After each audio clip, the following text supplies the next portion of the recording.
जय श्री गणेशाय नमः। कथा सुनने वाले सभी भक्तों का आज की कथा में हार्दिक स्वागत है। भगवान श्री कृष्ण और श्रीमती राधा रानी की कृपा सदैव आप पर और आपके समस्त परिवार पर बनी रहे। दोस्तों, आज आप सुनने वाले हैं मार्गशीर्ष मास की कथा का 9वां अध्याय। यह कहानी है द्वापर युग की। द्वापर युग का समय चल रहा था और भगवान श्री कृष्ण के रूप में महाविष्णु अपने 8वें अवतार में जन्म ले चुके थे और भगवान कृष्ण को देखने के लिए, उनके दर्शन के लिए सभी देवता, भगवान, ऋषि, मुनि एक एक करके भेष बदलकर बाल कृष्ण से मिलने आते थे।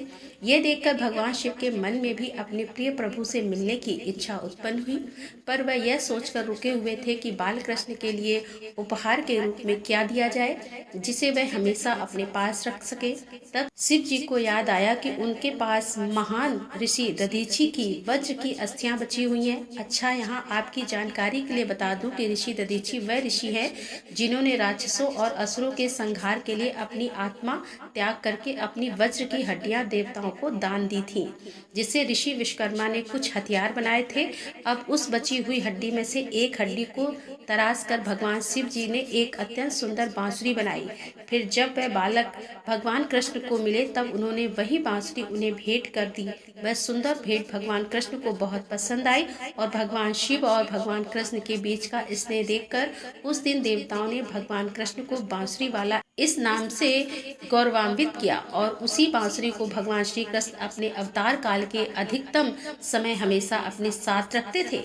और पुराणों में इस प्रकार का वर्णन आता है कि जब भगवान श्री कृष्ण अपनी बांसुरी बजाते थे तो गोप गोपिकाएं, इसके साथ ही जो भी जीव जंतु पशु पक्षी हैं वो तक भगवान श्री कृष्ण की इस बांसुरी की धुन में अपनी सारी सुध बुध खोकर भगवान श्री कृष्ण के पास आ जाते थे।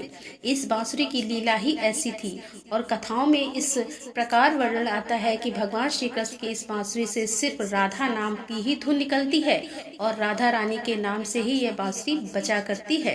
ऐसा भी कहा जाता है कि जब भगवान श्री कृष्ण अंतिम बार श्री राधा रानी से मिले और श्री राधा रानी ने अपने प्राण त्याग दिए तो इसके बाद भगवान श्री कृष्ण ने अपनी वह बांसुरी भी तोड़ दी थी और इसीलिए ऐसा कहा जाता है कि भगवान श्री कृष्ण के हाथ में जो बांसुरी है वही राधा रानी का प्रतीक है। द्वापर युग में घटित कृष्ण और राधा की कहानियां कौन नहीं जानता। उस वक्त देवताओं में यह चर्चा थी कि राधा रानी भगवान श्री कृष्ण की सबसे बड़ी भक्त हैं, पर इस बात से एक व्यक्ति बिल्कुल भी सहमत नहीं थे और वे थे नारद मुनि। वह तो अपने आप को ही भगवान कृष्ण का सबसे बड़ा भक्त मानते थे, परंतु देवताओं में राधा रानी के विषय में चर्चा सुनकर उन्हें जलन महसूस होने लगी।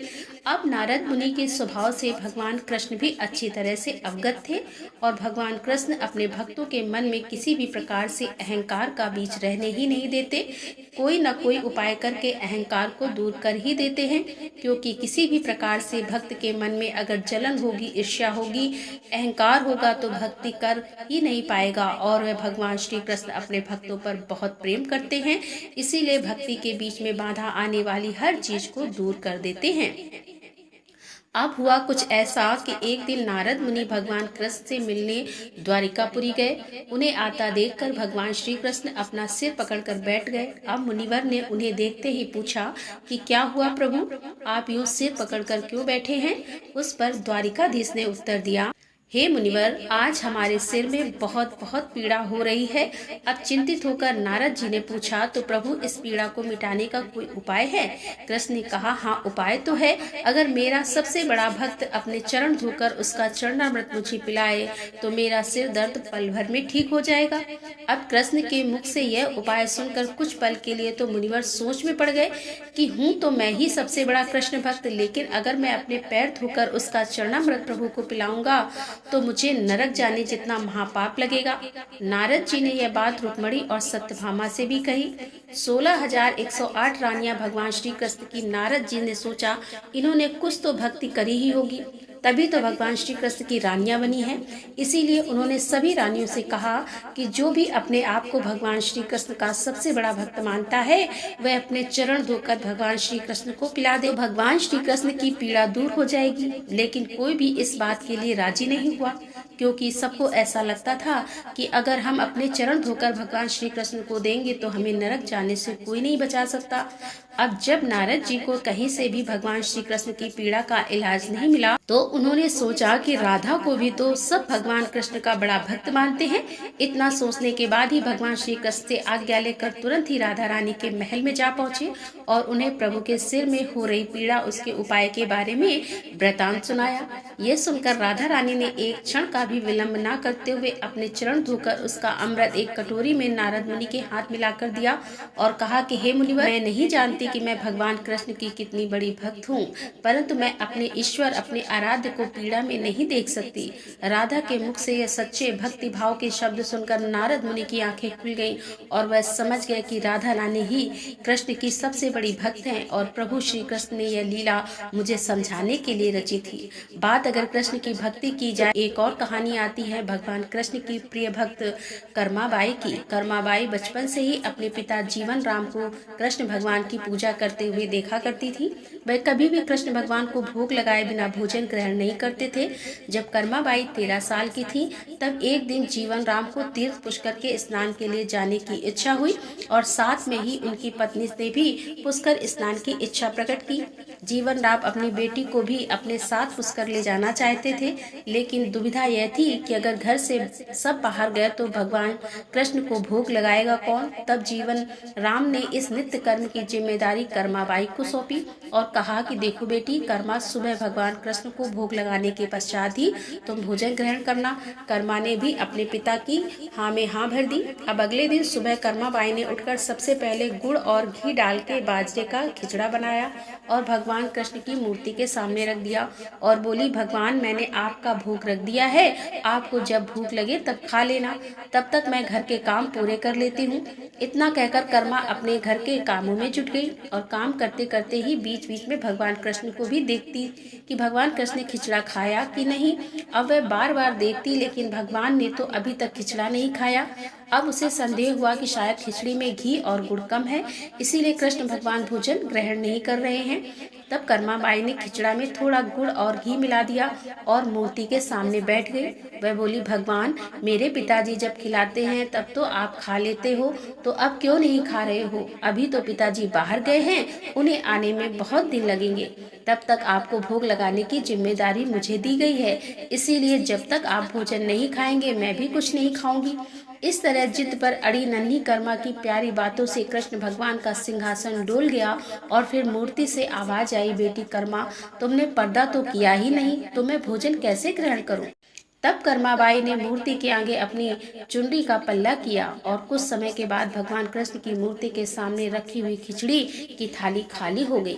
अब तो कर्मा रोज सुबह सबसे पहले बाजरे का खिचड़ा खिलाती और बाद में खुद भोजन ग्रहण करती थी। कुछ दिनों के बाद जब कर्मा के माता पिता वापस लौटे तो भगवान श्री कृष्ण की लीला देखकर दंग रह गए। इस तरह कर्माबाई ईश्वर कृष्ण की निमित्त भक्त बन गई। अपने जीवन के अंतिम दिनों में कर्माबाई भगवान जगन्नाथ की नगरी जगन्नाथपुरी में एक कुटिया में बस गई थी। वहां पर एक दिन कर्माबाई की कुटिया के सामने एक तेजस्वी कांति वाला बालक आया और उसने कर्माबाई से कहा कि मुझे भूख लगी है, माँ खाना दो। उस वक्त भी कर्मा अपने भगवान कान्हा को खिचड़ा का भोग लगा रही थी। फिर कर्मा ने उस बालक को भी खिचड़ा खिलाया और उसके बाद से वही बालक हर रोज कर्मा के हाथ का खिचड़ा खाने आने लगा। यह सिलसिला भी कई वर्षों तक चलता रहा। यह बालक कोई और स्वयं जगन्नाथ भगवान थे, क्योंकि जिस दिन कर्माबाई का देहांत हो गया था उस दिन जगन्नाथ भगवान की मूर्ति की आंखों से आंसू बह रहे थे और उसी रात मंदिर के पुजारी के स्वप्न में जगन्नाथ भगवान आए और अपने दुखी होने का कारण बताया कि उनकी परम प्रिय भक्त कर्माबाई गोलोक सिधार गई है। मैं रोज सुबह उसके हाथ की खिचड़ी खाता था, अब मुझे खिचड़ी कौन खिलाएगा? अगले दिन से मंदिर के पुजारियों ने निर्णय लिया कि भगवान को रोज बाजरे की खिचड़ी का भोग लगेगा और उस भोग का नाम दिया गया कर्माबाई की खिचड़ी। प्रेम से जयकारा लगाइए जगन्नाथ भगवान की जय।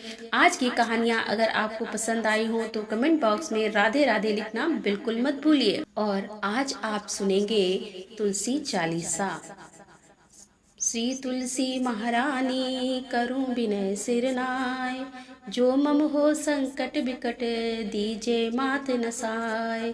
नमो नमो तुलसी महारानी महिमा अमित न जाए बखानी, दियो विष्णु तुमको सन्माना जग में छायो सुवस महाना। विष्णु प्रिया जय जयति भवानी, तिहु लोक की हो सुख खानी। भगवत पूजा करे जो कोई, बिना तुम्हारे सफल न होई। जिन घर तब नहीं होए निवासा, उस घर करहि विष्णु नहीं वासा। करे सदा सो तब नित्य सुमिरे, तेहि के काज होए सब पूरण। कार्तिक मास महात्म्य तुम्हारा, को जानत है सब संसारा। तब पूजन जो करे कुंवारी, पावे सुंदर बरस सुकुमारी। करे जो पूजा नित्य प्रति नारी, सुख संपत्ति से होए सुखारी। वृद्धा नारी करे जो पूजन, मिले भक्ति होवे पुलकित मन। श्रद्धा से पूजे जो कोई, भवनिधि से तर जावे सोई। कथा भागवत यज्ञ करावे, तुम बिन नहीं सफलता पावे। छायो तब प्रताप जग भारी, ध्यावत तुम सकल चितधारी। तुम्ही मात यंत्रण तंत्र में, सकल काज सिद्ध होवे क्षण में। औषधि रूप आप हो माता, सब जग में तब यश विख्याता। देव ऋषि मुनि और तपधारी, करत सदा तब जय जयकारी। वेद पुराण तब यश गाया, महिमा गम पार नहीं पाया।